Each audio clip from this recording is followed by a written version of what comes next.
Hello everyone, I am Deepak Singh Raghuvanshi. आप सभी का आपके अपने यूट्यूब चैनल पर स्वागत करता हूं और आज हम शुरुआत करने जा रहे हैं क्लास 11th के चैप्टर नंबर फर्स्ट, मैथमेटिक्स के चैप्टर नंबर फर्स्ट, सेट, जिसे हिंदी में समुच्चय कहा जाता है, समूह, संघ कहा जाता है। समूह से तात्पर्य क्या है? जब हम किसी पर्टिकुलर कॉन्सेप्ट को, किसी पर्टिकुलर चीज को, किसी वस्तु को या किसी परिभाषा को एक दैनिक जीवन के, डेली लाइफ के एग्जाम्पल से रिलेट करते हैं, तब वो चीज हमारे दिमाग में 100% सेट हो जाती है। सेट का मीनिंग है ऐसी वस्तुओं का, ऐसे ऑब्जेक्ट्स का सेट, कलेक्शन, क्या बोल सकते हैं हम, कलेक्शन, जो एक जैसी डेफिनेशन को डिफाइन करते हैं, जिनकी डेफिनेशन, जिनकी परिभाषा, जिनकी आइडेंटिटी यूनिक है और वो सब पर लागू होती है। जैसे इंग्लिश के अल्फाबेट की बात करें, उसमें वॉवेल, स्वर, ए ई आई ओ यू, ये जो पांचों वर्ड है वो एक जैसी डेफिनेशन को डिफाइन कर रहे हैं। ए ई आई ओ यू एक स्वर है, 5 स्वर है ना। ए की, ई की, आई की, ओ की, यू की डेफिनेशन एक ही है। जो परिभाषा, डेफिनेशन ए को डिफाइन करती है, वही डेफिनेशन ई को डिफाइन करती है कि वो इंग्लिश अल्फाबेट के वॉवेल है, स्वर है। क्लियर? तो well defined collection, well defined collection, जो डेफिनेशन है सेट की, वो क्या है? Well defined collection, well defined collection of objects, है ना। कोई भी वस्तु, किन्हीं भी ऑब्जेक्ट्स का वेल डिफाइंड कलेक्शन जो है, कलेक्शन एक जैसी डेफिनेशन को डिफाइन जो करता है, उन्हें हम क्या बोलेंगे? सेट। क्या बोलेंगे? सेट। जैसे क्लास 9th के सभी स्टूडेंट जो क्लास 9th की डेफिनेशन को डिफाइन कर रहे हैं कि सभी क्लास 9th के हैं। क्लियर है? ठीक है। वैसे ही इंग्लिश अल्फाबेट के 5 लेटर्स, है ना, जो 5 वॉवेल को डिफाइन कर रहे हैं। रिवर ऑफ इंडिया, इंडिया की सारी नदियां जो एक जैसी डेफिनेशन को डिफाइन कर रही है, जो कि इंडिया की है। क्लियर है? तो सभी की सभी क्या है?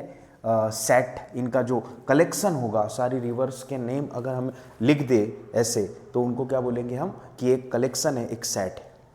अच्छा, ये जो सेट थ्योरी है, ये समुच्चय, ये समूह की का जो सिद्धांत है, जो थ्योरी है, इसने पूरी दुनिया में क्या माइंडसेट किया, ये हमारे जीवन में कहाँ कहाँ देखने को मिलती है। हमारा जो दिमाग है, हमारा जो माइंड है, हमारा जो ब्रेन है, वो इस थ्योरी को कैसे इंप्लीमेंट करता है, कैसे एप्लीकेबल करता है, कैसे एप्लीकेशंस इसके डेली लाइफ में हम यूज़ कर रहे हैं, डे टू डे लाइफ में हम इसको उपयोग कर रहे हैं, इस थ्योरी को। हम हमारे घर की बात करें, if we take example of our house, so हम जितनी भी चीज़ें सेपरेट करते हैं हमारे घरों में, नहाने की साबुन अलग, कपड़ा धोने की साबुन अलग, रात दिन के पहनने के कपड़े अलग, कहीं जाने आने के कपड़े अलग, चेयर्स का कलेक्शन अलग, बुक्स का कलेक्शन अलग, सिलेबस से रिलेटेड बुक्स का कलेक्शन अलग, मोटिवेशन से रिलेटेड बुक्स का कलेक्शन अलग। तो ये हम सेपरेशन हमारे दिमाग में आया कहाँ से? हम देखते हैं कि ये जो सेट्स है, ये एक जैसी चीजों को डिफाइन कर रहे हैं, हम उसे सेपरेट कर दें।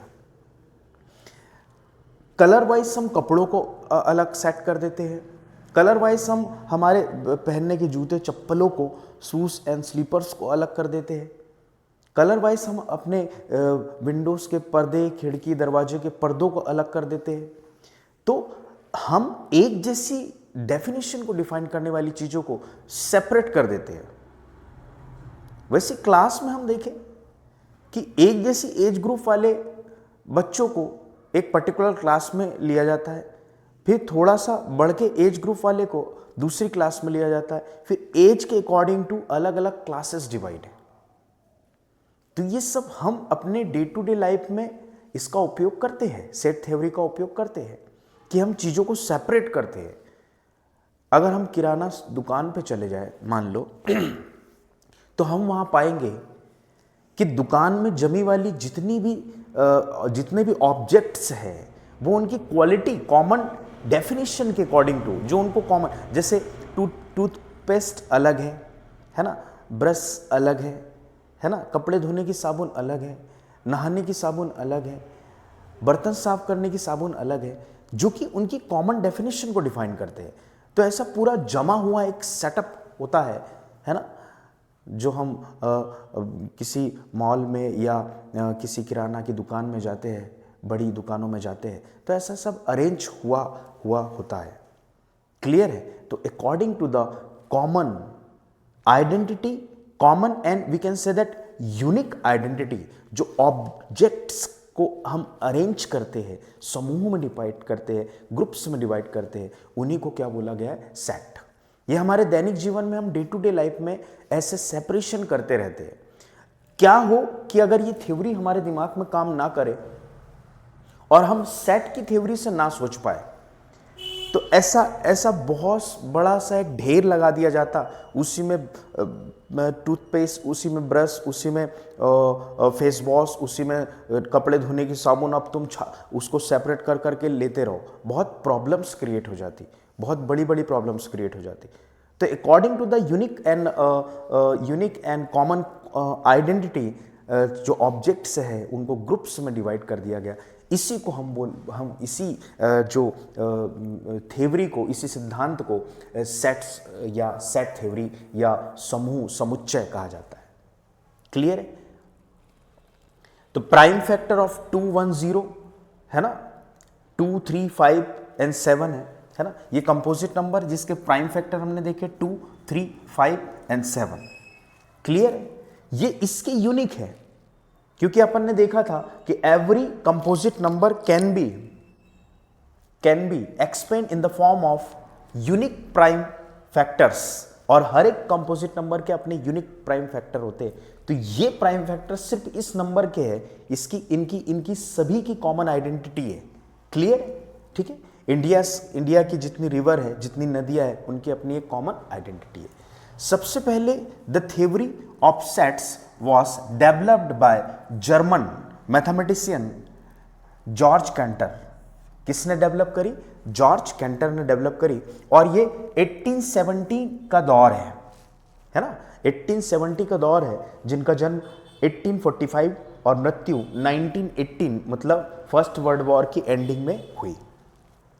इन्होंने ट्रिग्नोमेट्रिक सीरीज की प्रॉब्लम्स को सॉल्व करते करते ये पाया, किसी प्रॉब्लम में शायद ये फंस गए होंगे, या किसी प्रॉब्लम कोई किसी प्रकार की प्रॉब्लम इनके सामने आई होगी, तब इनके दिमाग में सेट थ्योरी का आइडिया आया, और वहां से इन्होंने सेट थ्योरी डेवलप करना शुरू की। द सेट ऑफ, अच्छा कुछ कॉमन चीजें, आई होप आपको सेट की जो एक्चुअल डेफिनेशन है वो फील हुई होगी, कि एक जैसी चीजों को यदि हम व्यवस्थित कर दे, सेम आइडेंटिटी कॉमन रखने वाली आइडेंटिटी कॉमन चीजों को यदि हम ग्रुप्स में बांट दे, उसी को हम क्या बोलेंगे? सेट। क्लियर है? जैसे रेड कलर की चेयर्स को हम अलग कर दे, ब्लैक कलर की चेयर्स को हम अलग कर दे, क्लियर है ना, व्हाइट कलर की चेयर्स को हम अलग कर दें, तो उनकी सबकी अपनी कॉमन आइडेंटिटी है, जिसके अकॉर्डिंग टू उनको सेपरेट किया जा सकता है। सेपरेट करने के पीछे कहानी वही होती है कि उनकी कॉमन आइडेंटिटी क्या है, जो उनके पास है लेकिन कहीं दूसरी जगह और नहीं है। और एक बात कि वो पर्सन टू पर्सन चेंज नहीं होती, कि मेरे लिए ब्लैक है तो किसी के लिए व्हाइट हो गई। वो हर एक पर्सन के लिए एक ही कॉमन आइडेंटिटी, जैसे पेन है, डिजिटल बोर्ड का ये पेन है, तो ये पूरी दुनिया में डिजिटल बोर्ड का पेन ही कहलाएगा। इसकी एक वेल डिफाइंड का मीनिंग क्या है? ये जो शब्द है सुपरिभाषित हिंदी में बोला जाता है, इसका मीनिंग है कि पूरी दुनिया में उसकी परिभाषा एक ही हो, परिभाषा बदले ना, उसको क्या बोला गया? सेट। क्या बोला गया? सेट।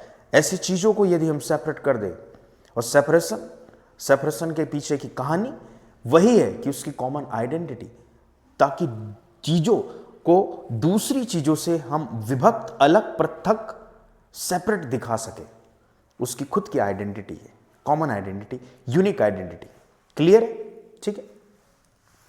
तो इन्होंने इस थ्योरी को डेवलप किया।